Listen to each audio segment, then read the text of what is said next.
interesting story that's just dropped on the Financial Times that the UK's rapid rollout of the COVID-19 vaccines will foster a faster economic recovery, requiring fewer tax rises than feared, official budget forecasts will show this week. And that follows the development that now 20 million people have received at least one of the vaccine doses. You can see the polls, the Tories are beginning to widen their lead against Labour due to what many believe has been ineffectual opposition by Keir Starmer, in particular the leader. You can see a situation here where Boris Johnson, having had a nightmare year, many people believe, in his handling of the pandemic, on the back of this extraordinary vaccine rollout success and the financial benefits that will bring in terms of not the big hole that we may have feared at one stage, that this could all be very good news for the Prime Minister. What's your response? Well, this is the first day of spring. We want hope. I think we need a plan. I think we've got a plan for getting the country out of the lockdown, but I don't think we've got an economic plan, and that's what people will want to look at the budget for. And the key thing is to return to growth. Now, the first thing is you can't return to growth. We've had a marvellous success with vaccination. Now, I've been vaccinated. Sarah's to be vaccinated today. I talked to Tony Blair. He's been vaccinated. So people are being vaccinated. But you cannot give up on test, tracking and trace. And we've seen this in the last day with what's happened with the Brazilian variant. And I'm very surprised that this test happened about 3 weeks ago. And this is the first time we're talking about tracing the person who actually has not been found and put his form in the wrong way. Well, that's an interesting point that you make there. Do you understand what happened there? Because I think we're all baffled about having a test, trace and isolate system where you get tested, you test positive, that positive is actually a new variant which could be very threatening, we don't know, and they cannot trace or isolate the person who underwent that test. Well, I've got some questions to ask about the quarantine and whether it's effective. I also know that we're brilliant at genetic sequencing, which you've got to do to find out what kind of variant this is, but it seems to take a lot of time, and I think it's got to be speeded up. You've got to have some of these machines in different parts of the country, and then you've got to have a better tracking system. And so it is very strange that if someone came back into the country 3 weeks ago and they had this variant, and only now, when they could have spread it quite widely, are we looking at where they are going to be or where they are and where we can get them. So the vaccination has gone brilliantly, but we've got to not take our eye off the ball, that you've got to test, track and trace. Now, that is the start of an economic recovery. If you can get out of the vaccine, the disease under control, then you can plan, and then what you've got to do is get growth in the economy. You concentrate on where you're good, which is in science, and where we can do well on the environment and renewables, but you cannot allow hundreds of thousands of young people, perhaps 1 million young people, to be out of work, doing nothing, sitting at home, isolated, desolate, mental health problems. And I was very surprised when I found that only 2,000 young people have been taken on what is called the Kickstart programme. 1 million probably out of work, 2,000 taken on in the last few months. We've got to do better than that. What do you want to see from Rishi Sunak? Last time we spoke to you, you hadn't had any conversations with him at all, which I found extraordinary, given your experience of handling the financial crisis. Have you spoken to him since then? You haven't encouraged him to phone me since. Have you had any... You haven't encouraged him to phone me. I mean, I find that extraordinary. You'll have to be the intermediary, Pierre. You've had no conversation at all with Rishi Sunak? No, I haven't actually. But I would suggest to him that he needs this plan.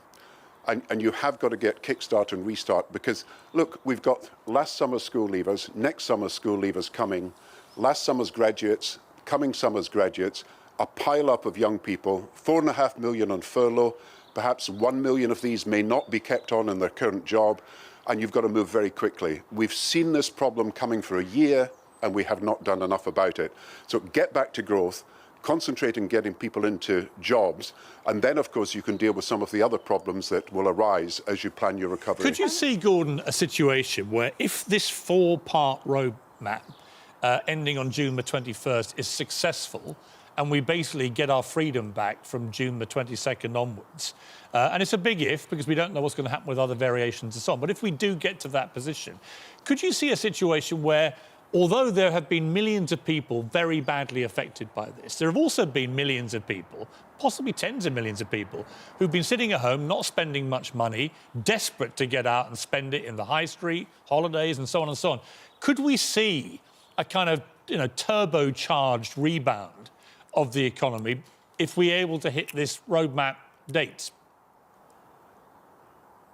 Yeah, there will be a bounce back, and it will mean that people will spend some of the money that they've been holding back. But I think the problem that the Bank of England identified a few days ago is that 70% of people are still worried about the future and will not put their savings out there until they're absolutely sure that their job is secure, that the company they're working for is going to stay in business, that there's a real return to economic growth on the long term and not just for a few weeks. So it's the long-term plan for recovery. I think the Chancellor's done well when he did the initial work to have the rescue operation. I don't think he's done so well on planning the recovery. And as I found when I was Prime Minister, you've got to be 2 steps ahead. You can't be behind the curve. You've got to be ahead of it.